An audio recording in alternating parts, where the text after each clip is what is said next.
students, I'm Amani Sharma, your educator. I warmly welcome you all to yet another YouTube video, जिसमें we are going to solve and analyze the questions related to your unit of research aptitude from 18th June 2024. ठीक है, और कौन सी shift में ये questions पूछे गए थे? They have been asked in shift 1 of your 18th June question paper. So make sure the students जो कि already exam दे के आ चुके हैं, they are just trying to find the right answers. You are at the right place. Second type of students who are preparing for their December batch, they know that what kind of questions they can be asking, right? Like you can try noting new things down, so on and so forth. ठीक है, तो without wasting any further time, let's just look at the first question जो हमारे पास research aptitude की unit से है. When you try to predict the value of an outcome variable from one or more variables, you are likely to be using the Pearson product moment correlation, bivariate regression, multivariate regression, or analysis of variance. So, of course, this question does not have only single option as the answer. तो combination में आपको नीचे देखना पड़ेगा. Combination में answer देके then move forward by telling me what do you think is the right answer.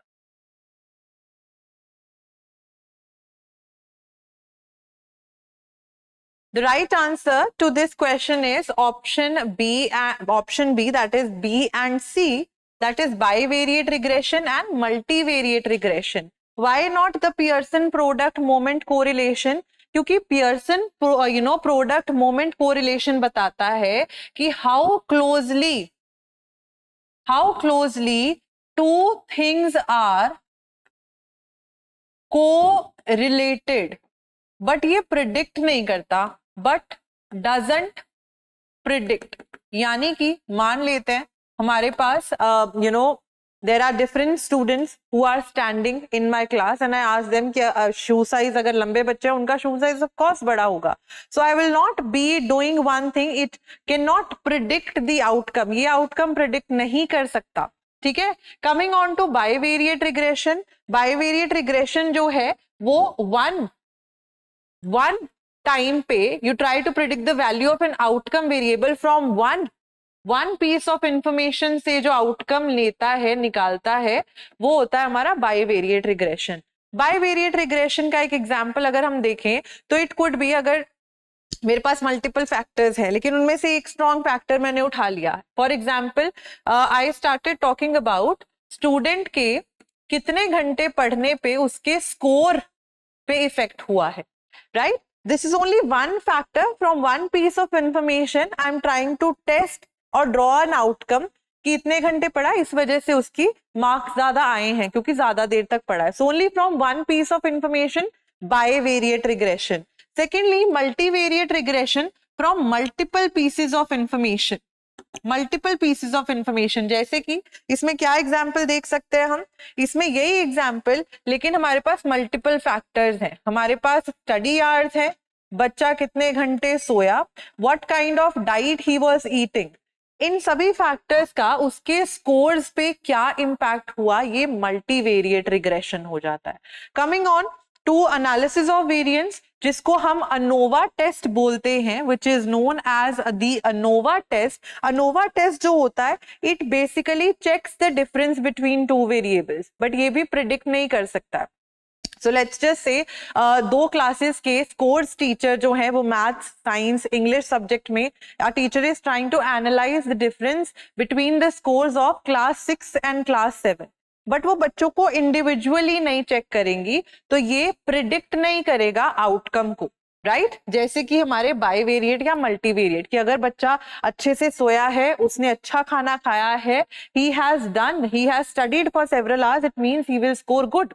तो ये चीजें जो है आउटकम प्रिडिक्ट कर रही हैं. यहाँ पे सिंगल बाइवेरिएट में सिंगल फैक्टर आउटकम प्रिडिक्ट कर रहा है, बट वो पियर्सन प्रोडक्ट मोमेंट कोरिलेशन में प्रिडिक्ट नहीं हो रही एंड अनोवा में प्रिडिक्ट नहीं हो रही, which makes it option B and C as the right answer. Then next question, digital initiative, जिसको आपने उसके पर्पस के साथ you are supposed to match it up. So these are the digital initiatives, here are your options. So try to match, or even try to pause the video if you feel like you need extra time. आपको extra time चाहिए तो video pause करके look at the options and then move forward by matching them up. तो दो answers, दो options तो हमारे बड़े इजीली मैच हो रहे हैं. First is FOSSEE, which stands for free, Libre and open source software for education, जिसका सोर्स कोड सबको फ्रीली अवेलेबल होता है. शोध शुद्धि, शुद्धि का मतलब होता है प्योरीफाई करना. तो प्योरीफाई करने के लिए हम प्लैग चेक करते हैं, यानी कि प्लेजरिज्म चेक करते हैं. तो Shodh Shuddhi is a plagiarism detection software to ensure originality in academic writings. If you would have attended my classes, you would have gone through all these digital initiatives जो हमने ICT में भी करे थे, जो हमने हायर एजुकेशन में भी करे थे और रिसर्च में भी. ठीक है. So Shodh Shuddhi is flag check, that is plagiarism check software. And then we move forward in दो ऑप्शन से आंसर प्रिडिक्ट करने की कोशिश करते हैं. C/4 and D/2. That is C/4 and D/2 makes it option B as the right answer, right? B as the right answer, which makes it A/3. यानी कि शोध सिंधु जो है उस पे आपको e-resources मिल जाते हैं फ्रॉम यूनिवर्सिटी एंड कॉलेजेस पढ़ने के लिए दूसरों के रिसर्च पेपर्स. और शोध गंगोत्री क्या है? सिनॉप्सिस ऑफ रिसर्च टॉपिक्स वहां पे अपलोड किए जाते हैं ताकि बच्चे जो हैं they are not writing same topics पे research papers. So there is some online sort of a repository which is being drawn with the synopsis of the research topics taken by students in Indian universities, right? Which makes it option B as the correct answer. Next question. If a research project is set up so that everybody in the population has an equal chance of being included in the sample, the research involves what? The research involves what? What kind of sampling would it be? जहां पे हर एक इंसान को equal chance मिल रहा है. The right answer to this question is option C. Option C, which makes it probability sampling. बाकी तीन sampling techniques जो दी हुई हैं they are non probability. Quota, judgemental, convenience sampling, all of them are non probability sampling technique. Probability sampling technique में नाम से ही पता चल रहा है हमें कि 50-50% चांस होता है हर एक इंसान का. जो भी आपकी एक पर्टिकुलर पॉपुलेशन यानी कि 50 लोग हैं उनमें से अगर मुझे 25 लोग चूज करने हैं तो मुझे वो लोग रैंडमली चूज करने पड़ेंगे, right? So probability sampling technique is the right answer here, option C. Next question. Arrange the different stages involved in the process of deduction in correct sequence. Revision of theory, hypothesis is confirmed और rejected, findings, data collection. एक particular deduction के तरीके से आपको इसको arrange करना है in the process of deduction, deduce करना है. What do you think is the right answer? The right answer is option B here. That is सबसे पहले जब भी आप रिसर्च करते हो आप डेटा कलेक्ट करोगे, ठीक है? डेटा कलेक्ट करोगे, आपके पास डेटा होगा तो उस डेटा को एनालाइज करके आप फाइंडिंग्स निकालोगे. That is DCBA. फाइंडिंग्स निकाल के आप देखोगे कि आपने जो स्टेटमेंट कही कि कॉम्प्लान पीने से बच्चों की हाइट बढ़ती है, इसके लिए आपने बच्चों का डेटा कलेक्ट करना शुरू कर दिया. वो 10 बच्चे आपने चूज कर लिए हु आर द वंस जिनको आप रोज कॉम्प्लान देंगे. तो वहां से you are collecting the data each and every day, right? Findings generate कर रहे हो कि हाँ इतने इंच हाइट बढ़ी, इतने इंच नहीं बढ़ी, एटसेट्रा, इनकी बढ़ी, इनकी नहीं बढ़ी. हाइपोथेसिस कंफर्म्ड और rejected.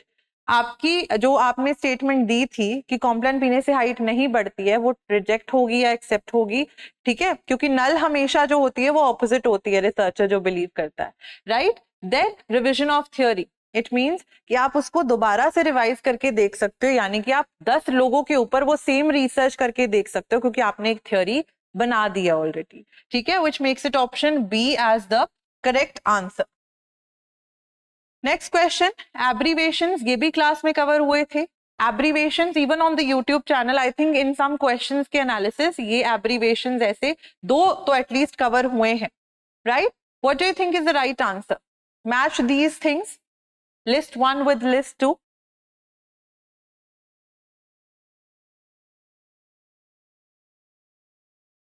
So let's just try to match it. At all is and other. जब एक रिसर्च पेपर में हम देखते हैं कि एक रिसर्च पेपर में एक ऑथर से ज्यादा ऑथर्स होते हैं, तो हम उसके साथ जो एब्रीवेशन यूज करते हैं हिमानी शर्मा एट ऑल. ठीक है, एट ऑल मतलब there are other people more than one who have contributed to the research writing. Ante is before, CF means compare or cross reference, and ibid means in the same place. So it makes it A is to 2, B is to 3, C is to 4 and D is to 1. Option B as the correct answer. Option B as the correct answer. Next question. Which of the following approaches to the study of reality suggests that only knowledge gained through experience and senses is acceptable?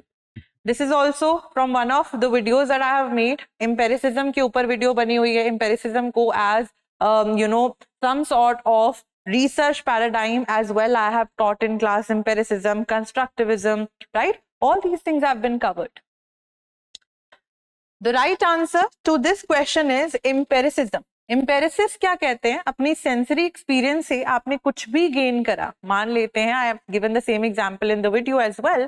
If you feel like you are having fever and in your entire life you are having fever for the very first time, you took Crocin की दवाई या डोलो ले ली, ठीक है, and then what you are doing is that after taking that particular medicine you are feeling well. So next time के लिए आपको पता लग गया from your own sensory experiences, the 6 senses that you have, now you have made sure कि next time अगर आपको fever होगा तो आपको यही दवाई लेनी है. That is empiricism. Empiricists कहते हैं कि हम अपने experience से अपनी life बनाते हैं. हमारी life is like a tabula rasa. What do we mean by tabula rasa? टैबुला रासा का कॉन्सेप्ट हमारे एक राइटर एम्पेरिसिस्ट थे, उनका नाम था जॉन लॉक. उन्होंने दिया था कि हमारा माइंड ना एक ब्लैंक शीट ऑफ पेपर होता है. व्हेन वी आर बोर्न, जब हम बचपन में पैदा होते हैं तो हम लोग का माइंड जो होता है एकदम खाली होता है. With our own experiences, when we cry, जब एक छोटा बच्चा रो रहा होता है, the mother knows that maybe उसके पेट में दर्द हो रहा है और मे बी ही और she is hungry, right? So next time the child cries, the mother knows that he is hungry, that's why he is crying. So with your own experiences, you keep on writing on that blank paper and filling your life with the experiences. तो इसमें sensory experience या experience के through ही knowledge को gain करने की बात करी है, तो वो theory आ जाती है empiricism. ठीक है? So option C is the right answer. And with this, we come to the end of the video where we have analyzed questions from 18th June shift 1 जो आपकी research aptitude unit के साथ थे. I hope you guys have performed well because questions were pretty easy if you would have paid much heed to YouTube classes or even on your own preparation as well. Thank you so much. I'll see you in another video. Have a good day. Bye-bye.